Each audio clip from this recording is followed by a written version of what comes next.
video you are about to see is a very hard video for me to film. I ask that you please be kind. Welcome constructive criticism. Welcome, constructive comments, but please don't take it too far. Now, this video contains descriptions of sexual, mental, and physical assault.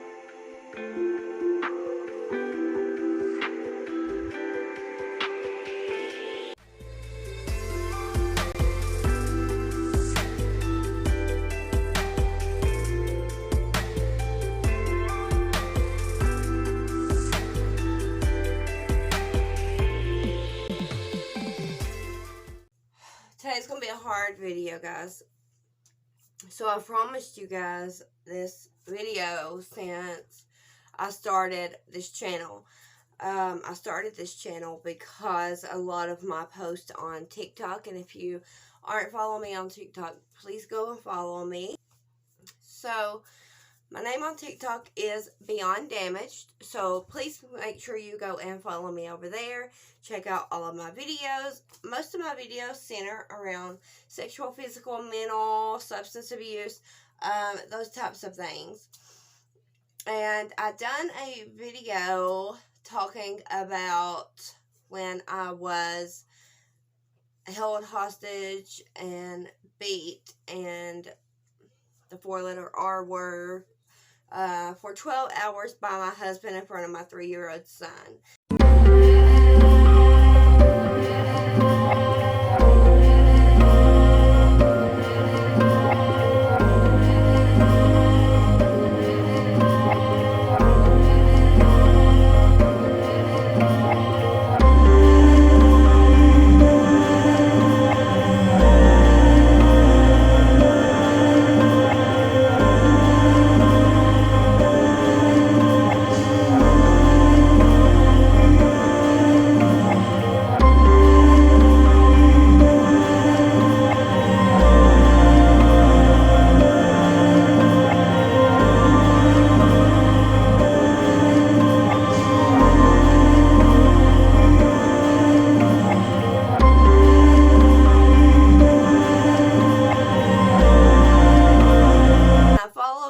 On that video because it got tons of messages and views, and it just went crazy because a lot of people were asking about my son. A little snippet of what happened with that whole situation.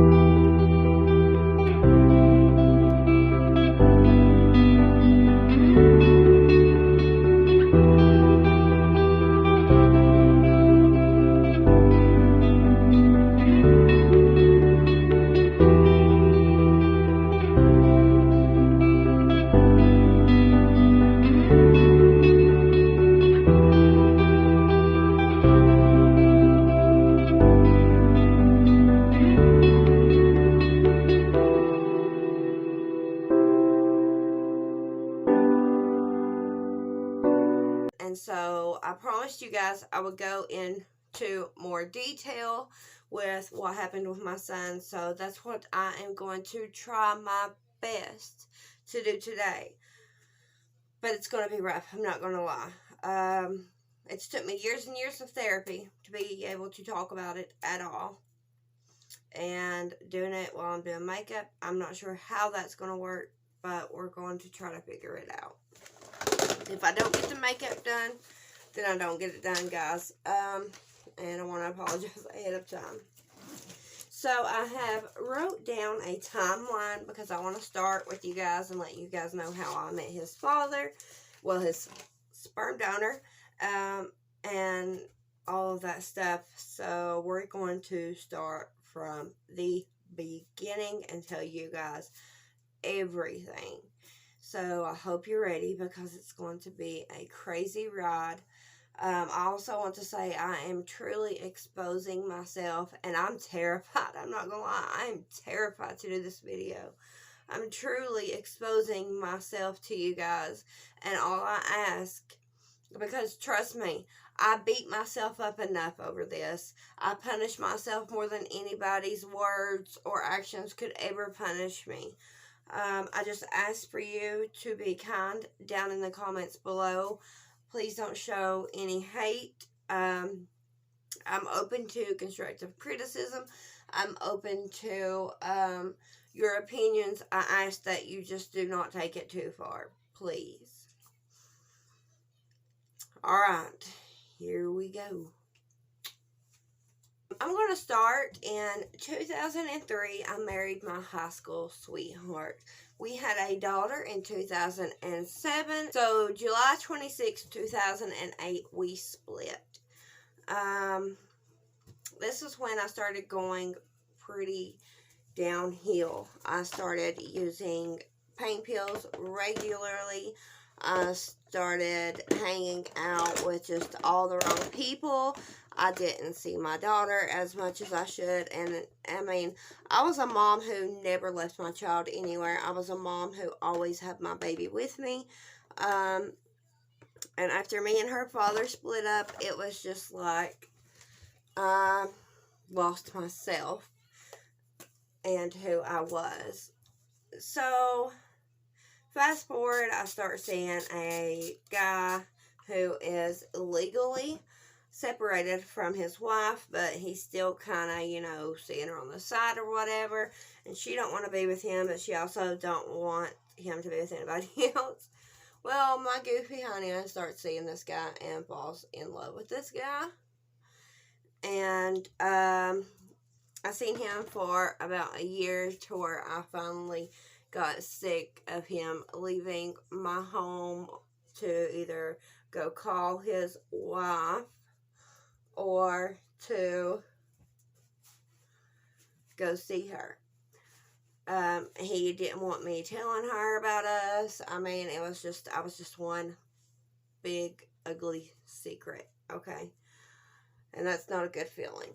So finally, I was like, I can't do this anymore. So I started talking to this guy who, God, it's crazy, who had actually just got out of prison. And he worked at McDonald's with my stepfather.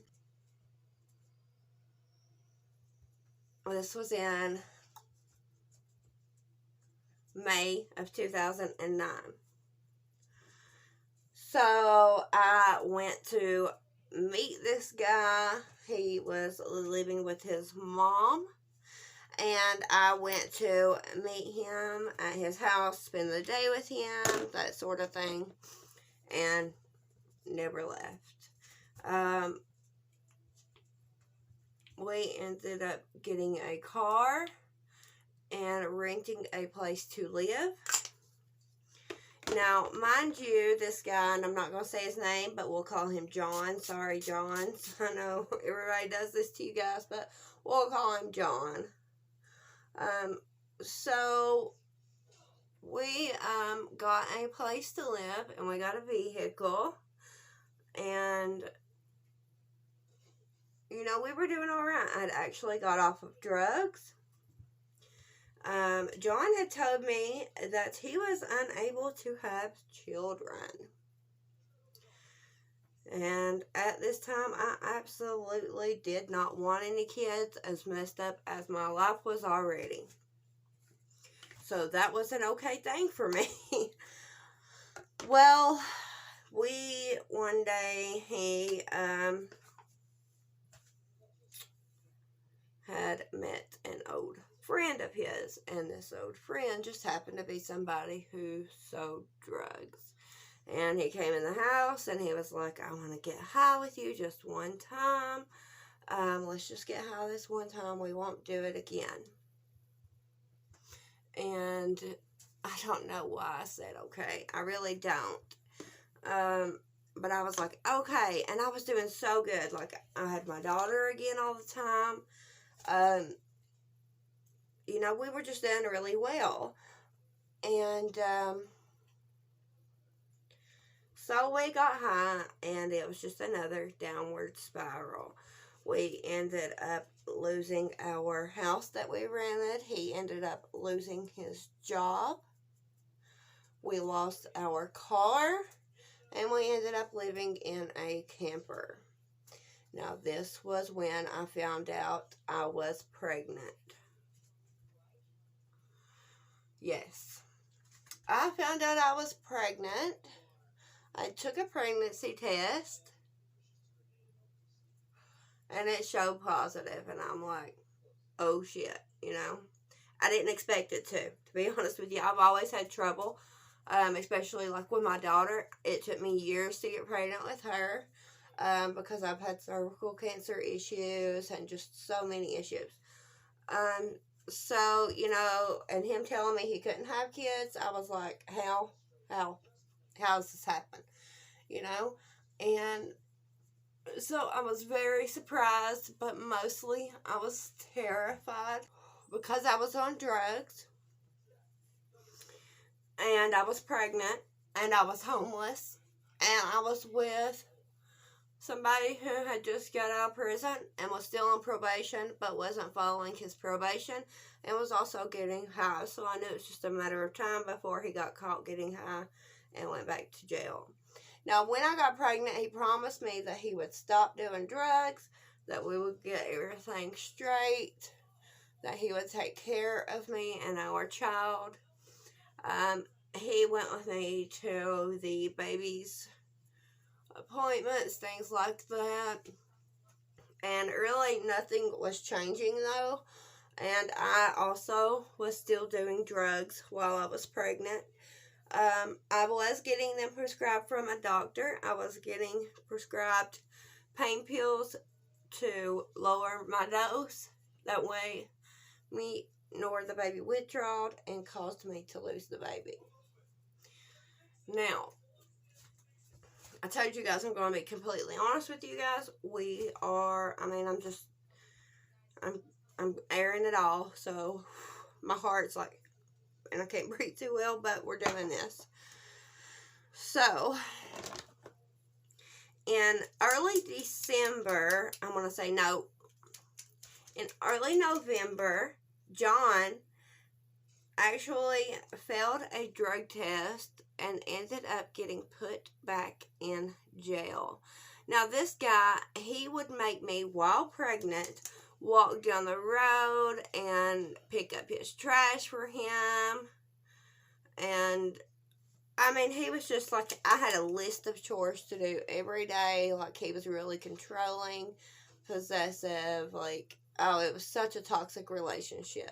So, John went to jail, and here I am living in his grandmother's camper. No family that wants anything to do with me.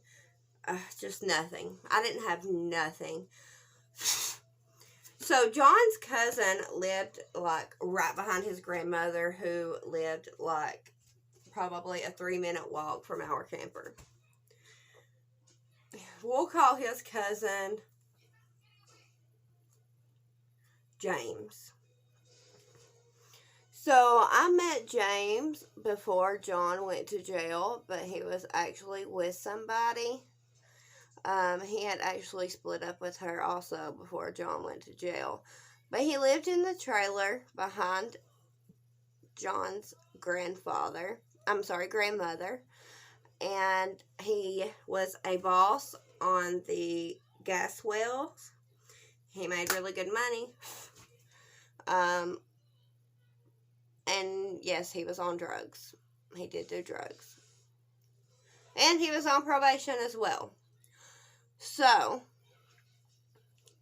me and James, about a week after John went to jail, me and James hooked up.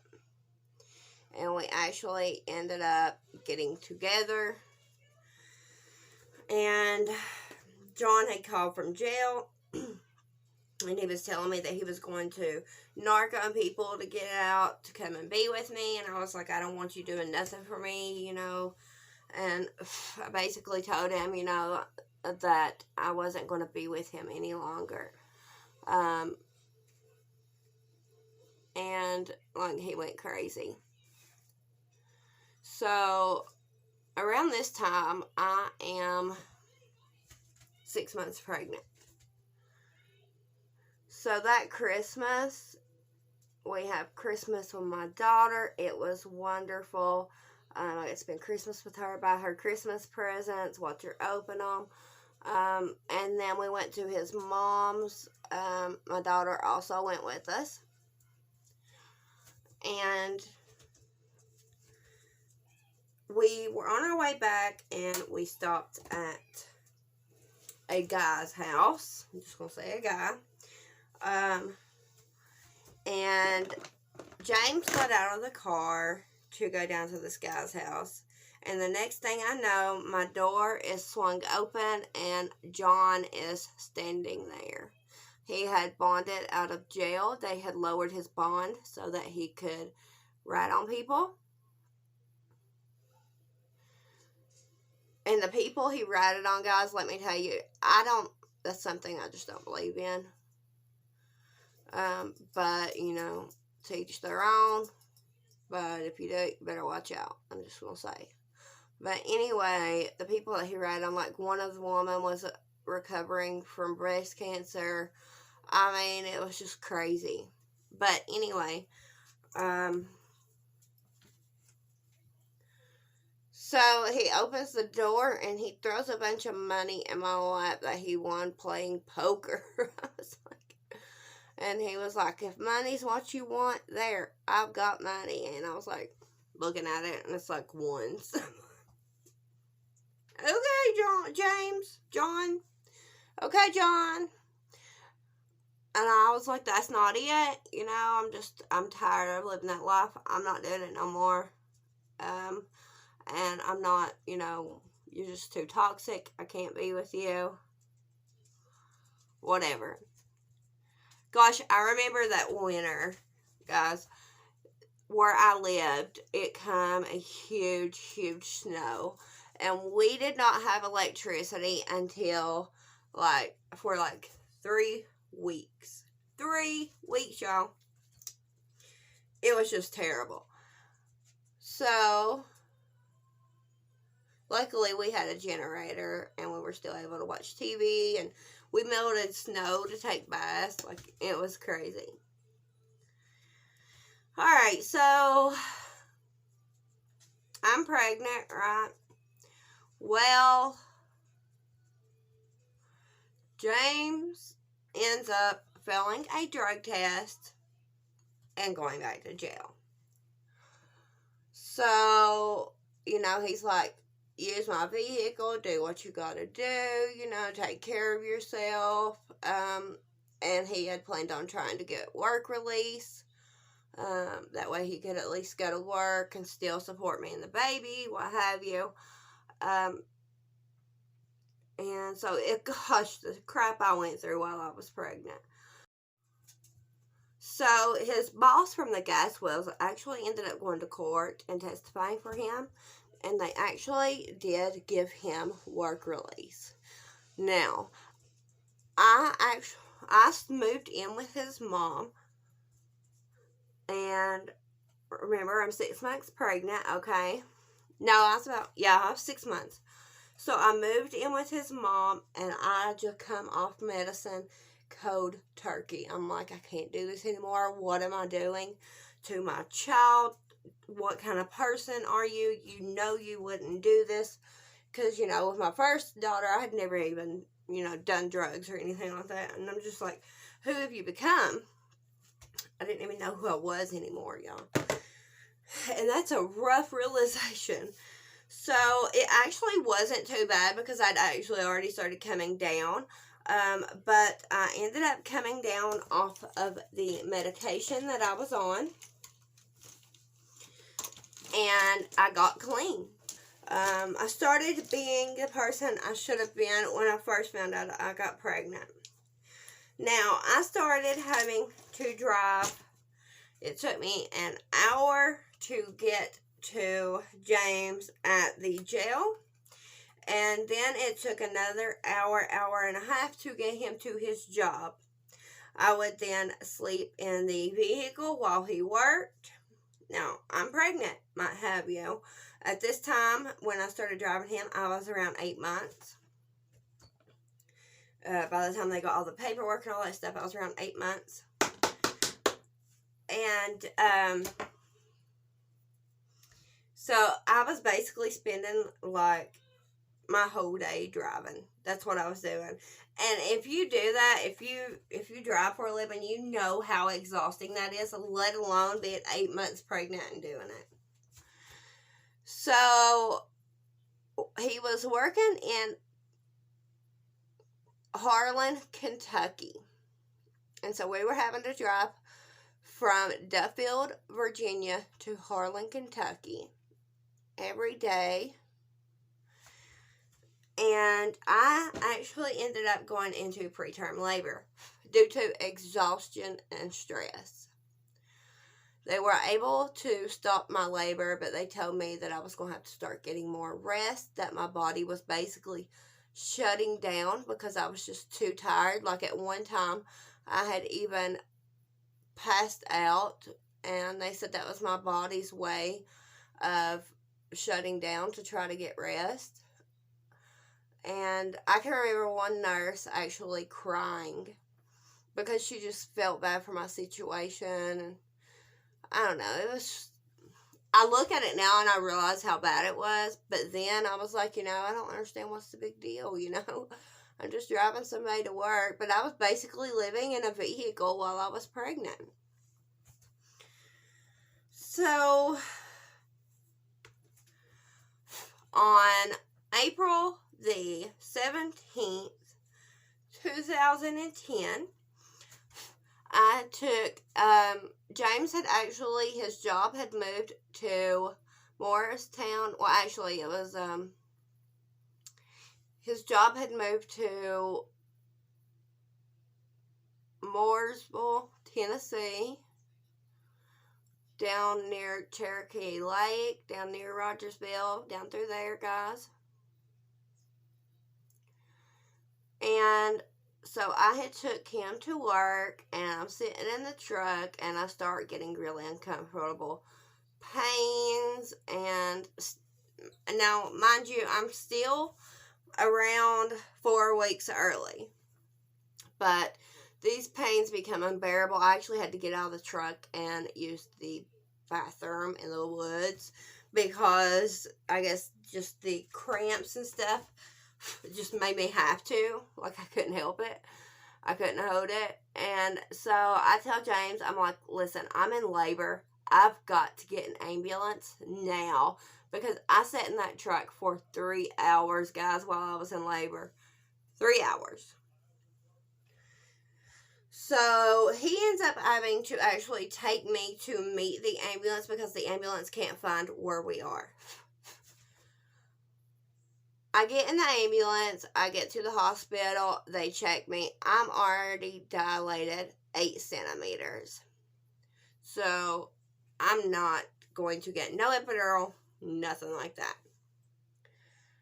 They do give me a shot of Stadol, and all it done was make me feel like I was in the back of a hole, like everybody's voice was like, whoa, whoa, whoa, whoa. It was weird. They, of course, got my urine so they could do a drug test. They do this to everybody in Tennessee now.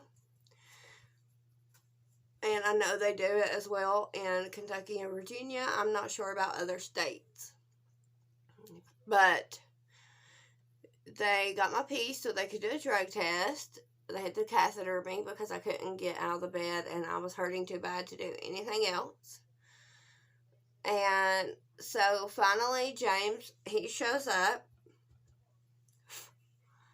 And by the time he shows up, I'm dilated to 10. Now, I was set for a C-section because I had a C-section with my daughter. And most of the time, doctors, when you've had one C-section, they don't want to let you try to have any others natural. But this doctor, she was like, listen, I think you can do this. I think you can have this baby natural. If you want to try, that's what we'll do. And I was like, let's do it. So I started pushing, and within 30 minutes, my beautiful 6-pound, 9-ounce baby at 4:43 a.m. was born. And I named him Dakota Franklin. Franklin is my father's middle name. It was also James's middle name, but I named him after my father. Dakota was beautiful. I called him Cody, and he was so beautiful. I was in love with him instantly. I remember they laid him on my chest, and I just started crying. Like, I loved him so much. And James was actually really good with him. Like, he treated him like he was his son. I mean, he was just very good with him. Finally, James got out of jail. Now, we went back to our trailer and moved back in our trailer.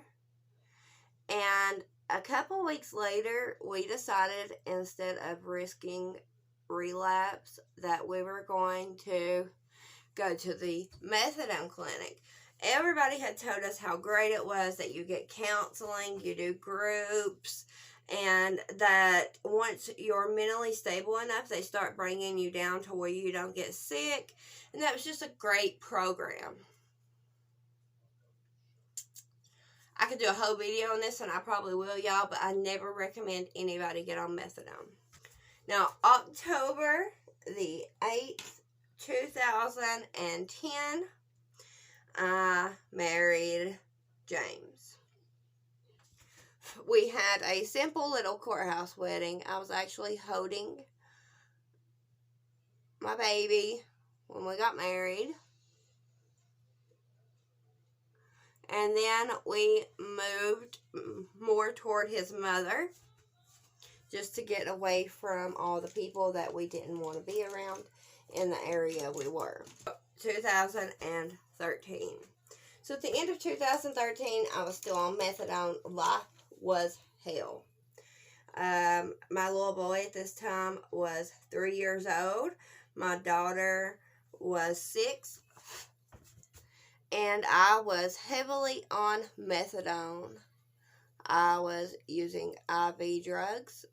That's how I was doing my methadone. And I was doing around 300 milligrams a day. I hated my life so much that I was basically just sleeping my life away. And then one day, we're sitting there, and my daughter looks at me. And she says, "Mommy, you never play with me anymore." And I don't know, something kind of went off in my head, and I'm like, I got to stop this. Well, guys, it is approximately 12 hours, somewhere around there, from when I started this video. So the baby woke up last night. I ended up having to stop everything, attend to him, and fell asleep myself. So we're going to start where we left off last night. Yes, I've still got my makeup on. But you know how it is when you got kids, alright? Where we left off last night was me telling my daughter that I'm going to rehab. After I got out of rehab in January 2014, I actually had to go to do 2 weeks in the county jail for a misdemeanor petty larceny from the year before. Yes, I know, guys. I know, right? So I went and done my 2 weeks in jail. Thank God I had already got off drugs, because I'm telling you, going to jail and withdrawing and things like that, I would never want to do that. Now, James, he was still doing methadone. He was still going to the methadone clinic He was still doing his thing. We weren't getting along. Now, through our relationship, like, he had never had a habit of hitting or beating me. We had a few instances where he had got on substances and was just a very, very mean person. But as far as, like, beating the crap out of me, no. Maybe mental abuse. I know we had one episode where he put his hands on me, but other than that, it was not a regular thing. And we had been together at this time for 3 years. Everything's going okay. I mean, it's not great, but it's not bad. I'm taking care of my kids. I'm finally being a mom to my children. I mean, you know, just things are a lot better than they were. With me, that is. James, he was still doing the same things he always done. He never quit doing anything. I was just excited to be myself again and to be able to be a mom to my babies. Now,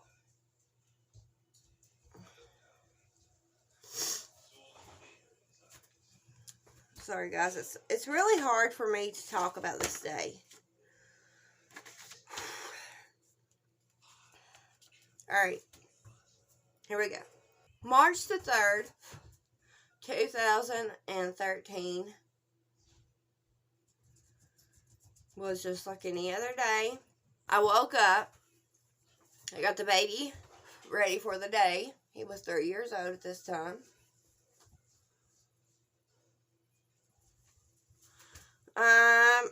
And we just, you know, we're having a regular day. As the day progressed, I had noticed James go to his mom's and come back. And when he came back from his mom's, he just seemed very erratic. I could tell he was up to something.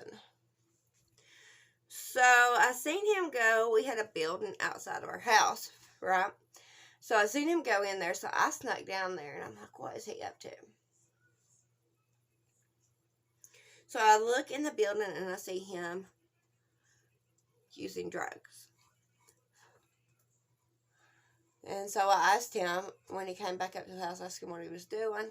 Now what he was using was, it's called Concerta. It is a stimulant. It makes you have a lot of energy. It's kind of like a form of Ritalin. He had stole these off of his younger brother. So the day progresses.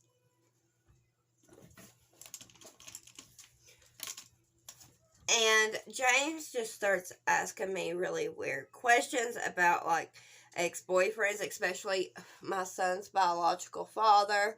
Like I had been cheating on him with this guy or something. That was the, and I kind of knew what was happening. I knew that he was starting to get paranoid from the medication. And so I was kind of walking on eggshells. Because like I said, there was one time before that he put his hands on me. And it started like this. So I was walking on eggshells. At this time, the baby, you know, he's watching TV. He loved the movie Cars. And if I'm not mistaken, that's what he was watching on this day.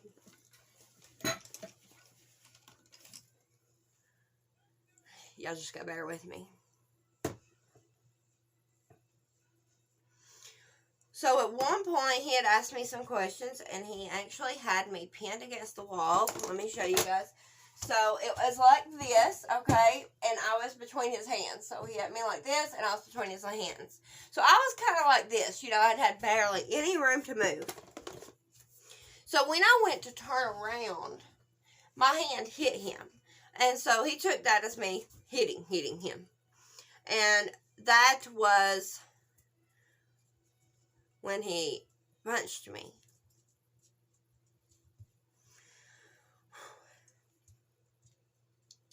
So things progressed from there and got rapidly worse. He just kept asking me questions about cheating on him with my son's and I had not seen this guy in years, y'all. My son's biological father. He continuously was just saying that I was cheating on him, what have you. Alright, so we were in the hallway at one point, and he punched me again. I remember actually seeing sparkles, and I fell into the vacuum cleaner because it had knocked me out, and I remember seeing my son standing there looking at me. And guys, you have to bear with me because my memory of this night is scattered, and I only remember bits and pieces because I was knocked unconscious several times, and this was 6 years ago. So just please, have some patience with me, and it's not easy telling this story.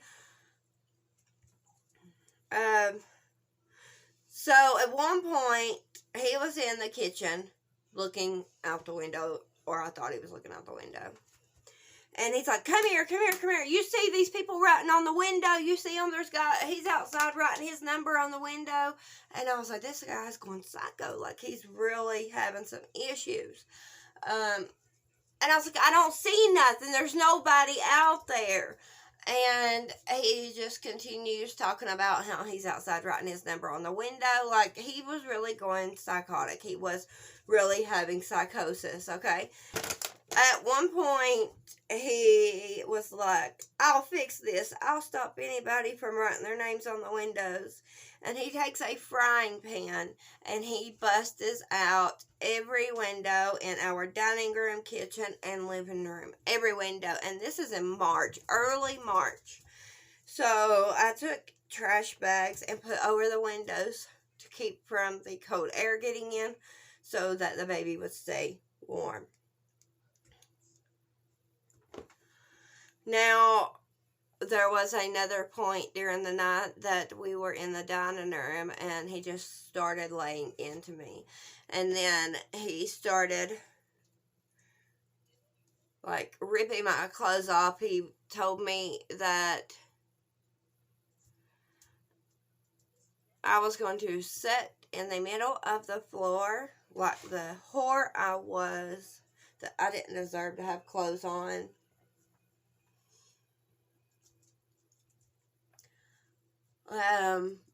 He started trying to, how could I put this, inspect my woman parts. I was actually on my period, guys, and he was saying that was because somebody had been touching me or what have you. And then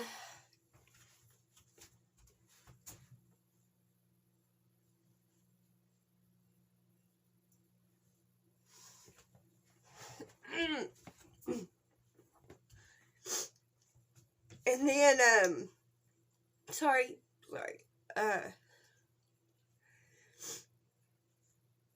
he started accusing me of cheating on him with my sister and her boyfriend at the time.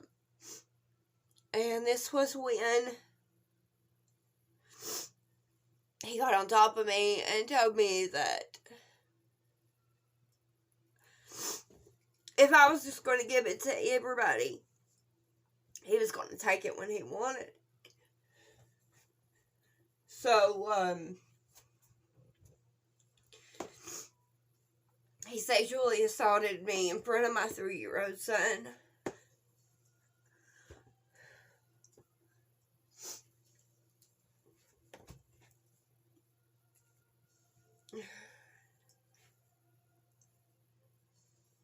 Now, this stuff goes on for hours. At one point, we were in our bedroom. He had me up against the door, his arm around my throat. My baby was in the next room, trying to get in. And he closed the door on his finger. and he was crying. And I think that's the worst thing about the whole night, was because my child was hurt, and I could not get to him to comfort him and make sure he was okay. Now, mind you, that we lived up in the middle of nowhere. We had no cell phone. We had no regular phone. We had no forms of communication. We had no vehicle. Yeah, I probably could have ran, but this is one of the, skinny, small guys who could run. And when people are on this medication, they tend to be faster. And it takes a lot to get these people down. You can knock them down, they'll get straight back up. So it was either keep his focus on me or risk him hurting my child. Now, at the point during the night to where he had me in the bedroom around the neck, he had enough in his hand. And he kept saying, I know you think that I won't kill you, but I will. And he actually cut my arm. I still have scars.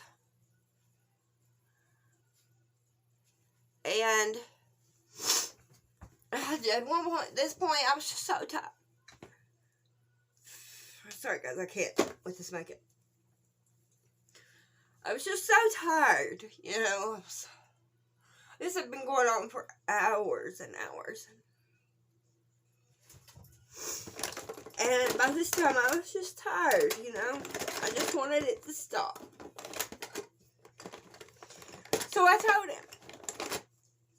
I said, let's take Cody to your mom's. Because it was in walking distance, but it would take like 15, 20 minutes to walk over there. Let's take Cody to your mom, and then you can kill me.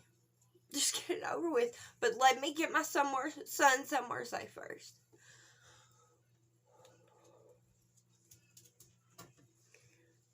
God. Sorry, yeah. So, finally,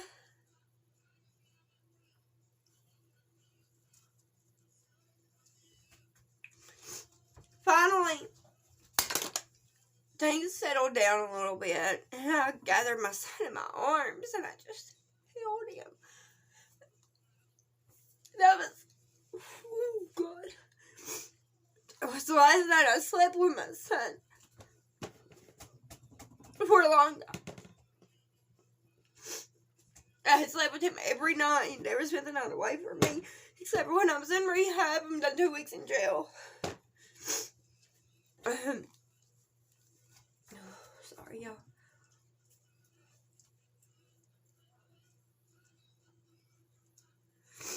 So we woke up the next.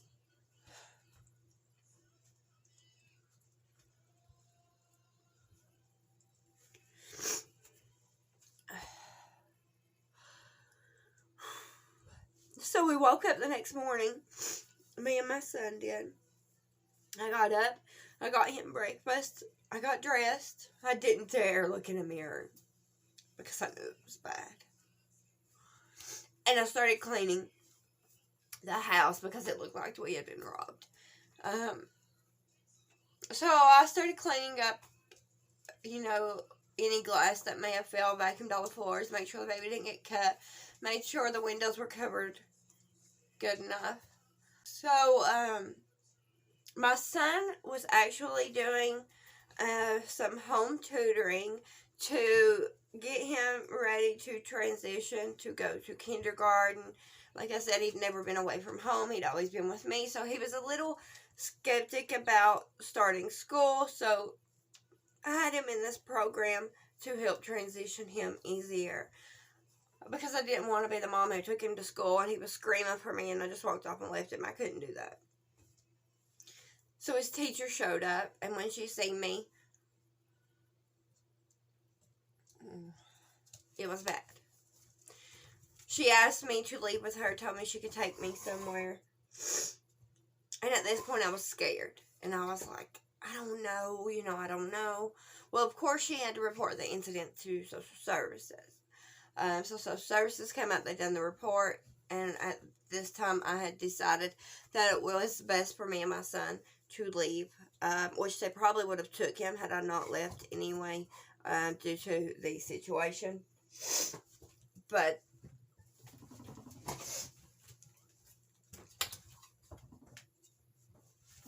so me and my son, I packed us a few things, and we went with social services to go to a battered women's shelter.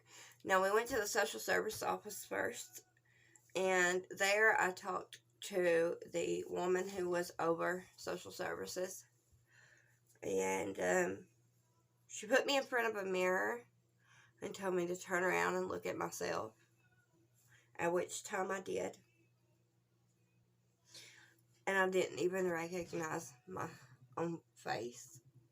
Both of my eyes were swollen and black and blue. My head just had knots and black and blue spots all over it. I had a big one right here.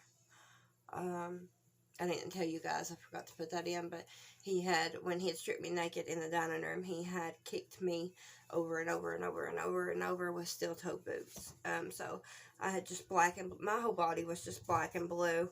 My ankle was black and blue because he had dragged me around by my ankle, which was injured due to a tractor-trailer incident. Not a tractor-trailer, but a John Deere tractor incident. Had rode on top of it. So, the day that this happened, for 12 hours, I had court. Of course, I couldn't go to court because I was being held hostage and had the crap beat out of me. But the court didn't know that, and they put out a KPS against me. So the cop who had helped me get out of the house had to take me to jail. And because I was going to jail and they didn't know when I would be back, they informed me that my son would have to go into foster care.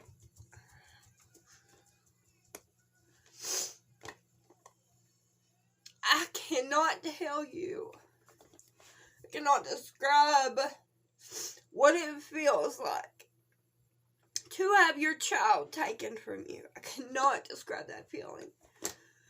But it's like somebody's stripping your heart out. A piece of you is always gone. And you're never whole again. So I went to the magistrate's office.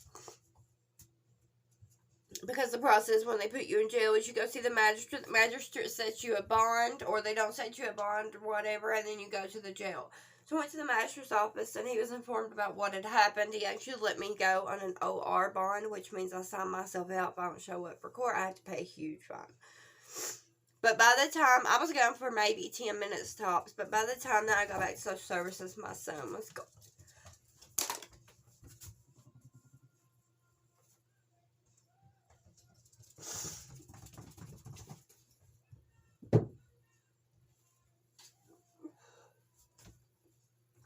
I'm sorry.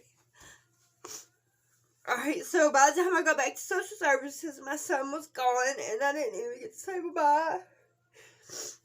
And so, the one for the battered women's shelter came and picked me up and took me back to the shelter. And it was just like a regular house, it was a 2-story house. But I went to bed, and they had gave me a sedative so I could sleep. Let's move on. Okay? So, the next day, I decided that I was going to press charges on my husband.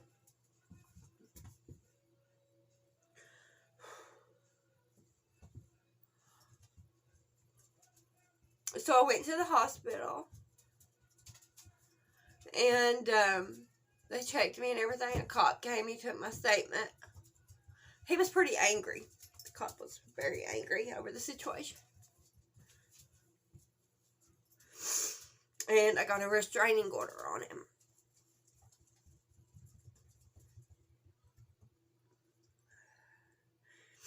At one point, I seen him. I had to walk to the doctor's office. Because being in the shelter, you know, we had to walk anywhere we needed to go, or we'd get a ride, but we had to catch the ride somewhere else. Nobody was allowed to know where the house was. And I actually seen him, and I freaked out, and he was trying to, like, talk to me and stuff like nothing had ever happened. He was trying to say that all he done was slap me, and I'm like, oh, and his mother was there. All he says he done was slap you. I said, does it look like he just slapped me? No. It was ridiculous, y'all. Anyway, so I started taking parenting classes, going to NA meetings, taking random drug screens. I was also doing counseling, and this was all to get custody back of my son.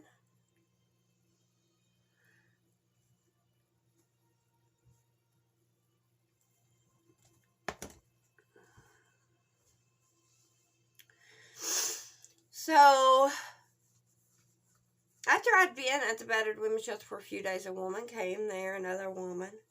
She had a beautiful little boy. He was a mixed baby. He was half African American and half white. He was gorgeous. And we'll call her Betty.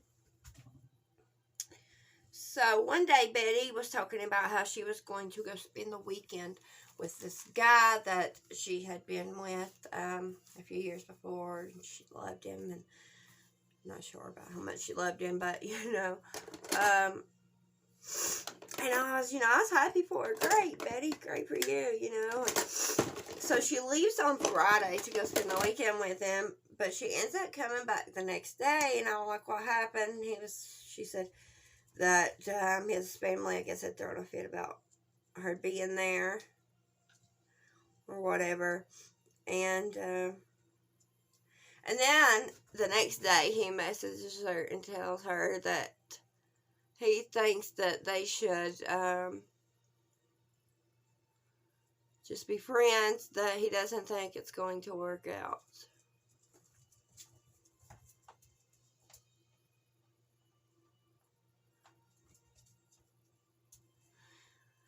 So I actually went to an NA meeting. And at this time, I was kind of seeing, and, you know, a lot of people are like, how can you get in a relationship after this happened to you? And honestly, guys, I don't know. My brain was so messed up. I just wanted to feel like somebody cared for me because I didn't have no family. And I had my child taken from me. So I just needed to feel loved and accepted by somebody, and I didn't give a shit who it was by. But the guy I was with, he wasn't, you know, somebody I should have been with. And so, anyway, we had went to an NA meeting. And this is where I met Chris, which was the guy that Betty had went and seen. And so he asked me, he's like, how's Betty doing? And this is a big guy. He's like 6'3", at least 230. I mean, he's a big guy. He's got these beautiful eyes, though. But I was mad at him. I was like, Betty's doing great. Betty is fine. Because I felt like that he used her for what he wanted from her. And then he broke it off. I found out later this wasn't the case. He actually broke it off because he found out that she was still using drugs, and he didn't want to be around that. But that's what I thought at the time. Now, one day, before an AA meeting, I had messaged Chris in Town, if he could give me a ride to the store after AA because I needed to go grab some cigarettes, and he was like, sure, I'll give you a ride. So I went and met him, and he picked me up. Now, I probably shouldn't have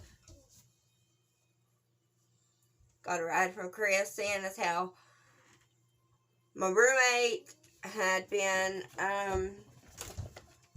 you know, how that situation had played out. I probably shouldn't, y'all. And you're going to say, well, you don't do that to friends, or women don't do that to women, but, no, I knew this woman for a couple weeks. It's not like we were lifelong friends or anything, you know, but whatever. So, Chris took me to get some cigarettes, and we actually ended up going out. And we just talked very easy to talk to each other. We got along really well. He made me laugh. He made me feel beautiful. He was just different. It was different from all the rest of the other guys that I had been with. But I was still, like, I still had my guard up, you know? So, as you know, I started seeing him regularly. And at this time, Betty didn't know. I don't know if she suspected, but she didn't know. And I wasn't about to tell her. Because I just didn't want no drama, you know? So, finally, I'm like, we're going to have to tell her. Because we're starting to get more serious. And I tell her, and she goes slap dab off. Like, she's really going off, y'all. Oh my God, guys. Mega Last Liquid Cat Suit. You guys have got to try this lippy. It is amazing. $4.99 at Walmart. Christina Randall done a review on it, which it wasn't a paid review or anything. She just liked it. Look at the little doe foot, how it's shaped. Okay. And so I was like, I've got to go get some of that because I just love Christina Randall. You guys know that. And I love this. I got the same color she did, which is Rebel Rose.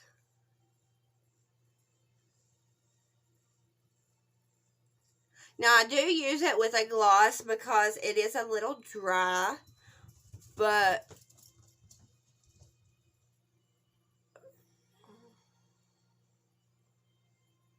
this is probably my favorite lippy that I have. I love the way the wand is curved to your lip. You see how that fits just right against there? It is amazing. So, thanks, Christina, for this wonderful recommendation. Can't wait to go get me some more colors. But anyway, guys, back to the story. Now, mind you that even though it seems like I'm outliving my life during this time, I'm still going regularly to my classes, my counseling, NA, and I am getting to visit my son once a week. Now, this is the only picture I'm going to put up, guys, because I just do not want to put him out there. There are pictures of him on TikTok. If you do want to see what he looks like, you can go over there, but I just don't feel comfortable putting it in this video. I'm going to put it up right here so you guys can see our visit at social services. We had Christmas in this room. We had...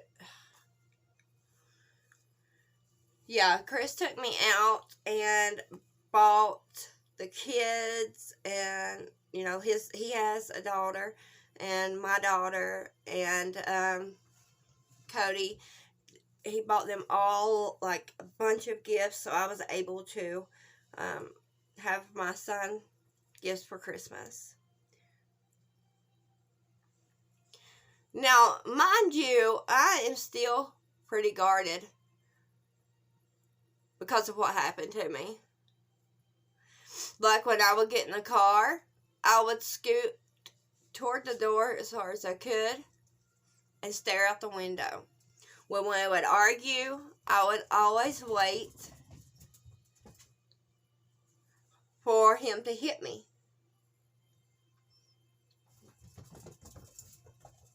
But it never came. Now, only, and I know this isn't a lot of time, but a month later,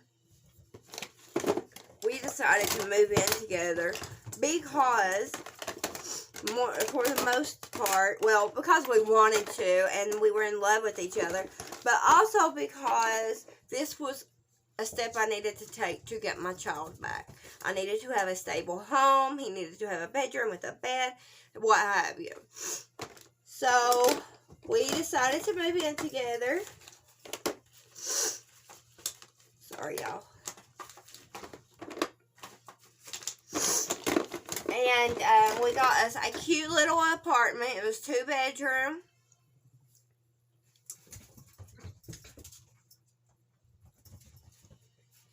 We got furniture. We got all of that stuff.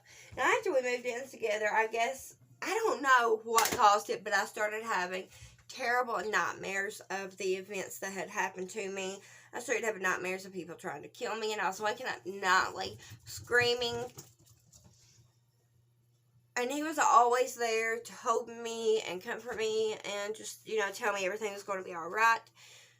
It's been, guys, I ended up marrying this man. This is my husband today. And we've been together almost 7 years. And this man is the only man I've ever dated, married, what have you, that has not put his hands on me. Now, I'm not saying we haven't had it rough. We've had it rough. We did promise each other when we got together that we were not going to, get hooked on dope and go down that whole road. We promised each other that. Now, in 2015, mind you, I'm still trying to get my son back. I'm still doing the classes. I'm still doing all that stuff. It's a year later. My husband, he wasn't my husband yet. We actually ended up getting married November the 1st, 2015. We got saved and baptized on November the 22nd, 2015. But he actually got laid off from his job. He worked for Asplin Tree Company. He got laid off, and that hurt us bad. We almost lost everything. So that put a hold on me getting my son back home. Now, once we got married, the court, at this time, I had realized that the foster parents wanted my son. They wanted to adopt my son. And that's when things changed. That's when social services tried to find anything they could to say that I couldn't have my child. But Chris found a job, a good job. He was making good money. Cody started coming to our new home, and we had bought a trailer, and Cody started coming there. Cody was coming and staying weekends with me. After a while, he got to come and stay weekends, which was amazing to have my baby at my house overnight. And I can remember one time, he just ran up to me and he said, "You are just the best, Mommy." Now, I noticed some weird signs. He would freak out, not freak out as in he didn't want stuff on him, but freak out as in terrified he was going to get in trouble if he got anything on his clothes or anything like that. He also had let it slip that he had been spanked with a wooden paddle, and I had this recorded. And I'm like, because in foster care, you're not supposed to lay hands on a child. It's just not supposed to happen. I told social services about this, and they said it was unfounded that they talked to Cody, and he didn't mention nothing about it. But they said that they had renewed the foster parents' papers and reminded them that they weren't to not physically reprimand a child.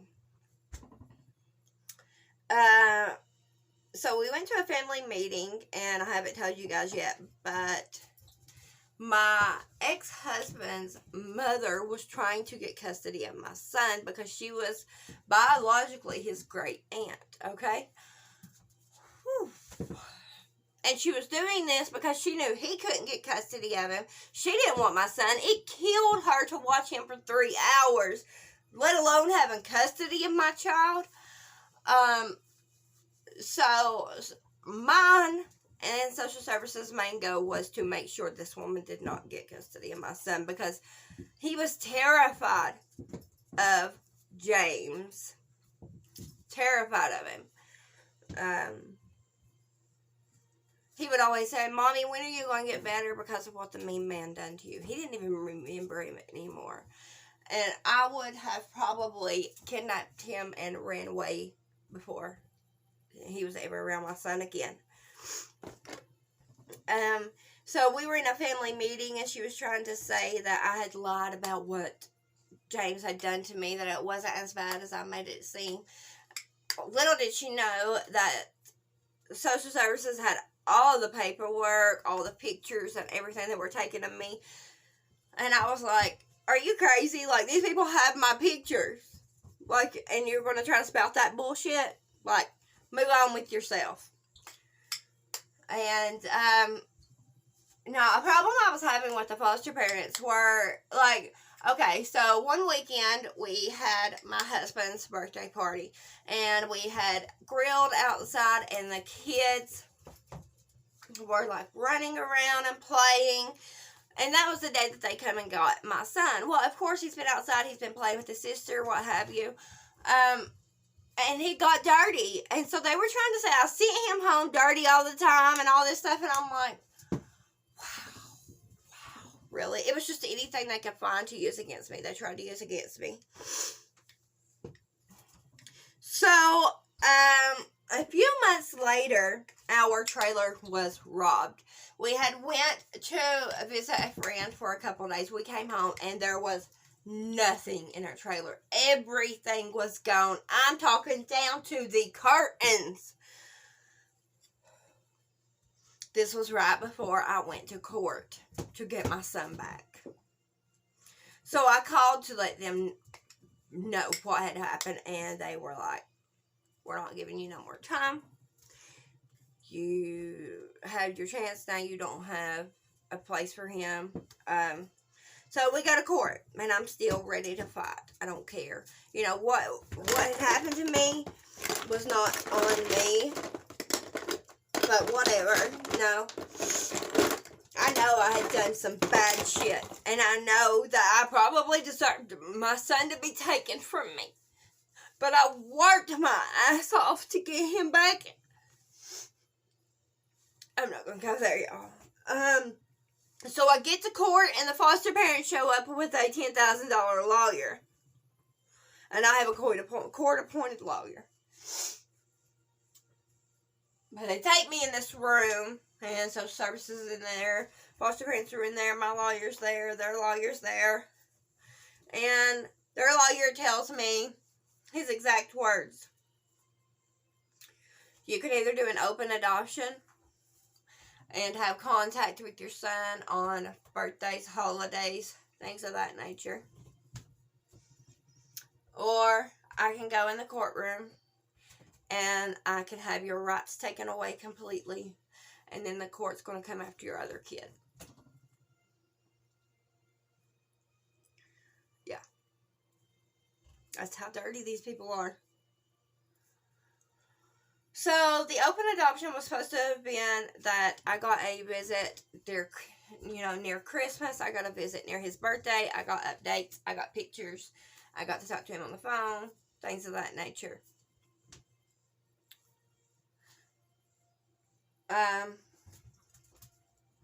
Hardest thing I've ever done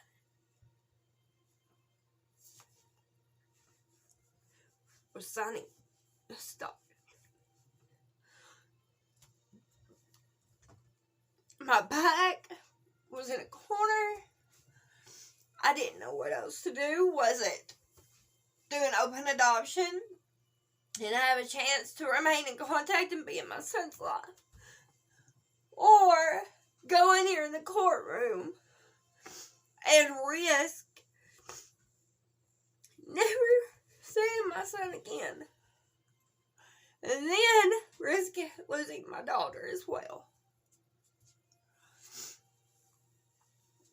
So, I can remember when I was signing the papers, the woman from the foster place, she said, I know how hard this is. And I just looked at her. And I'm like, no, you don't. Don't tell me you know how hard this is until you have your child taken from you.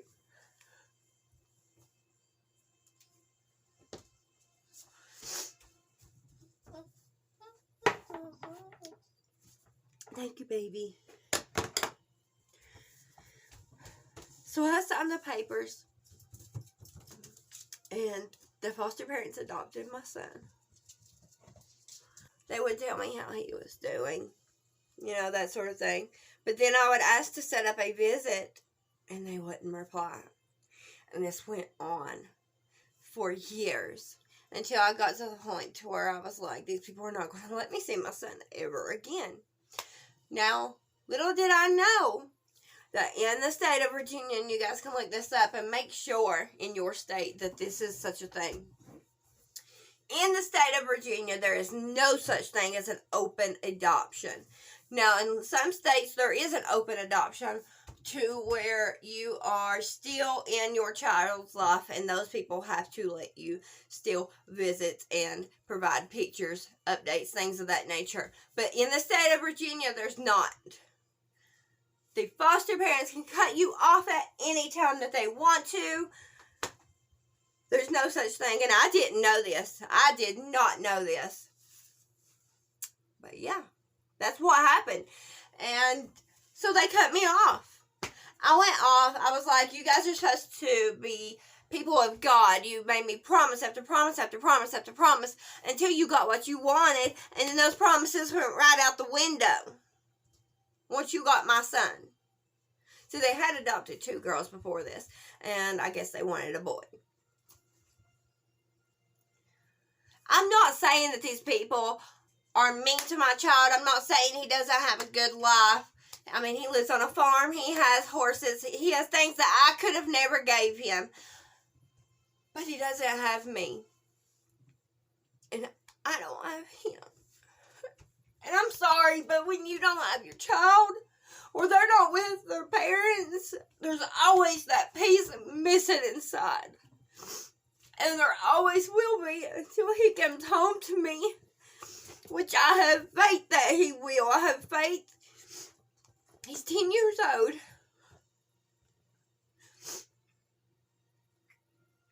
He'll be 11 this year.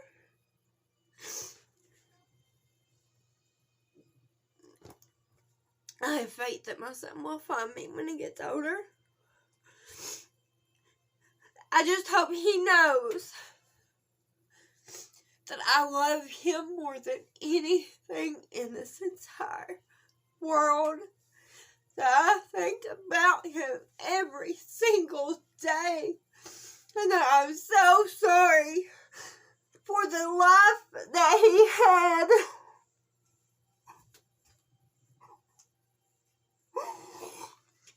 I should have done better. I should have been a better mother to him.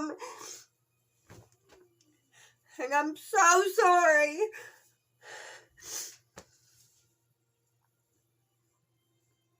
But I also want him to know that I didn't just give him away. That I fought for him for years.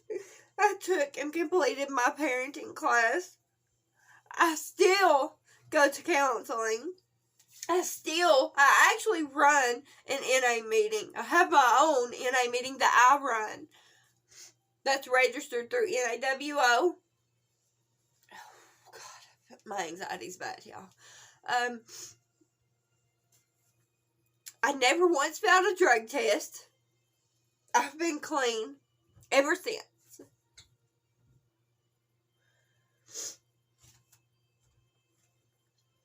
It's just too late, I guess. I waited too long. I fucked up. Trust me, I know. And I know some of you are going to say, well, look what you done. You didn't need that child. Well, I probably didn't when I was, with James. But I straightened up for my child. Nobody else but my child. I had my daughter, and I had joint custody of her. Why was I good enough to have her and not him? And I asked them that too. They kept saying, you're a victim in all of this. You're a victim. This isn't your fault. Well, then why am I the one being punished? And then I found out, and I only found this out last year, that the woman who was over social services had put a thing. Now, there is records from social services that employers, what have you, can go and look at. It's not a criminal charge. It's basically a claim by a social worker. This woman was never at my house. She didn't see nothing. And she put on my social service record, I'm not sure what that's actually called. It's called something, but I'm not sure. That I neglected my child because I was unable to provide him with proper shelter. 18 years, y'all, she put this on me. So I lost my job that I had because I was taking care of intellectually disabled people. You can't have that type of charge when you're taking care of those people. I loved my job. I am fighting that. I am going through that process now with social services, fighting that to try to get it removed. But, yeah. That's my story, y'all. I've not seen my son since the last time that we had court, which was 2017. It's been almost 4 years since I've seen my son. And, I can go a couple days and not think about it, but then it will just hit me in the face like a ton of bricks. That guilt. It's like, how much counseling do you have to have? I don't think it ever goes away, and it's like somebody's just taking your heart and your throat, and they're just squeezing it. I was a bad fucking mom, I know that. I know I was a terrible mother.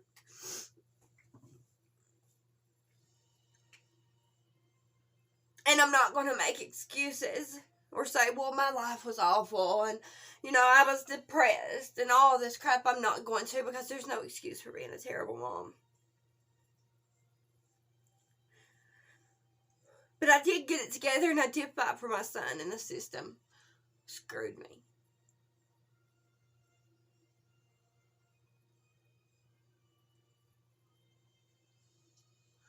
I don't know, y'all.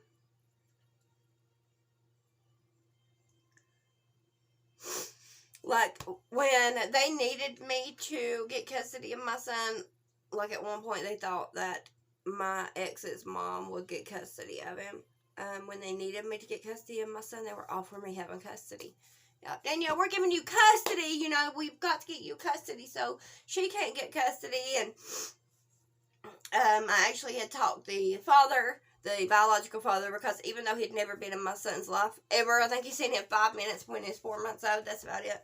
I talked him into signing his rights over.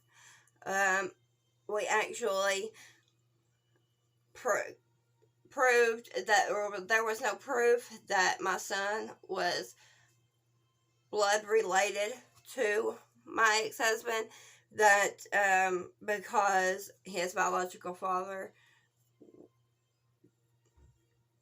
his father's name wasn't on his birth certificate, which was her brother. If y'all get me, I'm sorry if I've lost you, but so that was the way that I was able to get her off the map and out of my son's life. But so, guys, we're not going to do a big thing today. I'll be back in just a moment with final thoughts, okay? Love you. Welcome back to Final Thoughts, y'all.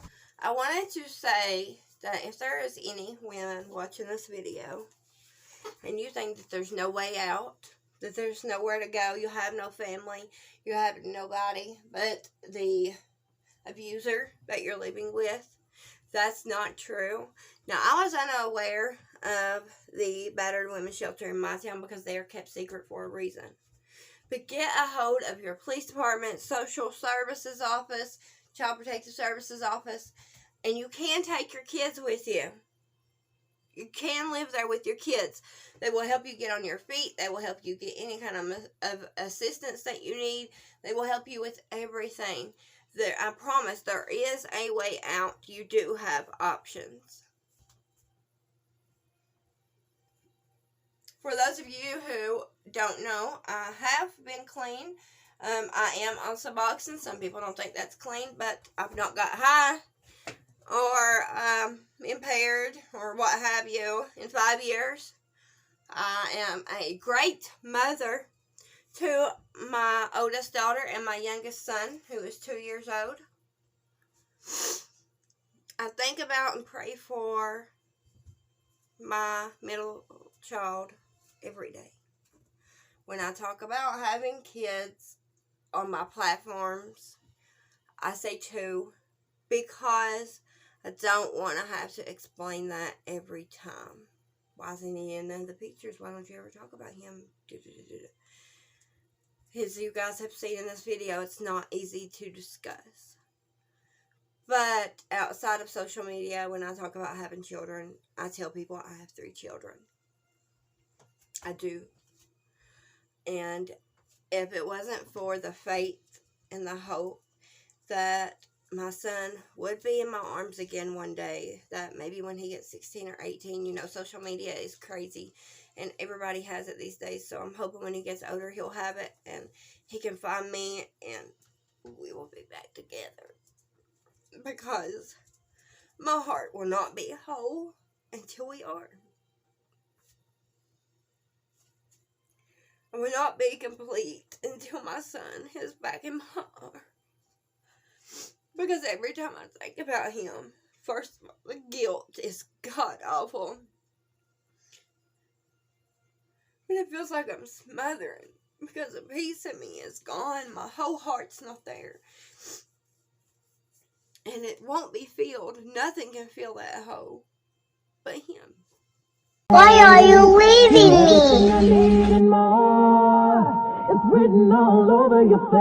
I'm gonna miss you.